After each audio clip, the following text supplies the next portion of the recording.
Sam is with us in Grand Junction. Hi, Sam. How are you? Good. How are you, sir? Better than I deserve. How can I help? So right now, I just completed baby step one. I just recently discovered you. I had some friends that I went through in college, and I just graduated. And right now, I have $80,000 in student loans. I'm a mechanical engineer, and I'm on the job hunt. But primarily why I'm calling is because I know that you, I heard a little bit about your story, and I was wondering what it took for you to make sure you didn't do a dumb spending mistake or things like that when, you're basically just going full force with the debt. Because there's just some days I'm like, I want to kill this debt, I want to get it done. And then other days it's like, I really want to go spend this on XYZ stupid item. And so I was wondering how you built and maintained the discipline to keep on track towards being debt-free. Well, I have the benefit of being married to a lady who is not impressed with me. And so she calls out my stupidity for the last 36 years pretty regularly. And that's one thing. Accountability, in other words. I'm joking around, but accountability helped. And sometimes you can use a friend for that, or a parent for that, a pastor for that, a spouse for that, whatever. But someone that says, hey, I'm going to walk with you, and I'm going to get up in your business if you start messing up, okay? The second thing is that I had a huge, and I always recommend this to others as well, a huge reason, a huge why. If you have a why that is big enough, it will draw you away from being sloppy in your discipline.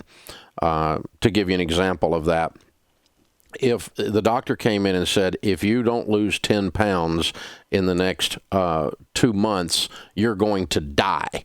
100% chance you die if you don't lose 10 pounds. Guess what you're going to do? You now have a really big why. You are going to lose 10 pounds. There is no cookie in the world that looks that good, right? But if it's kind of like, I think I might feel better and the jeans might fit better if I lost a little weight, the cookies look better than that, right? And so you got to have a big why on whatever it is you're doing. And the bigger your why, the more disciplined, the more intense, the more focused you'll get there, and the more urgency you'll have with it. And so what I would do is, and it can be a positive thing, a negative thing. It doesn't have to be you're going to die.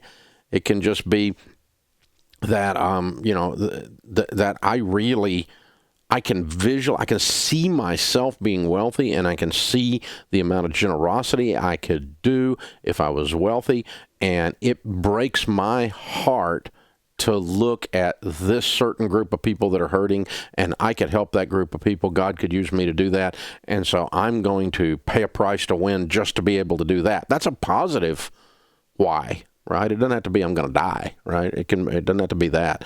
It can just be, I've got real big things to do with money, and so I need to go get some. And you need to outline that. Chris Hogan says to make sure that, in his book, Retire Inspired, he says, make sure your dreams, your why, is in high definition, HD. It's like your HD TV. You remember the old TVs when it wasn't HD?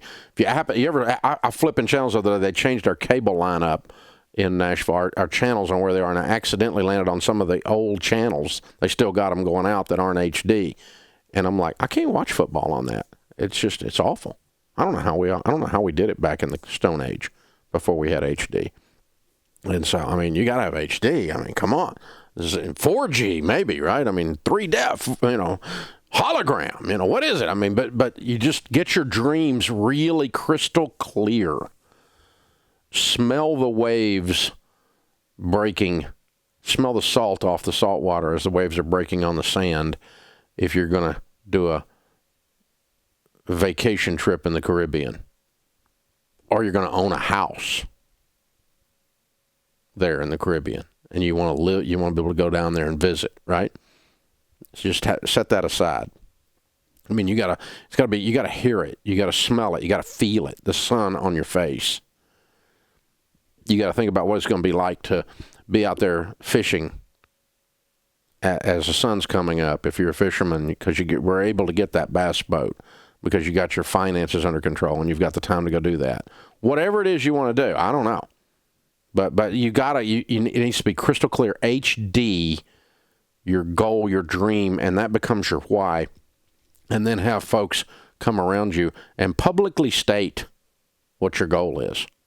Don't keep your goal, keep your dream to yourself. Say it out loud so that other people will, even some of your friends might shame you. You know, they might be negative accountability. But, dude, I'm doing this.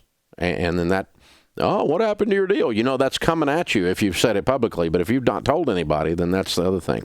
So really good question.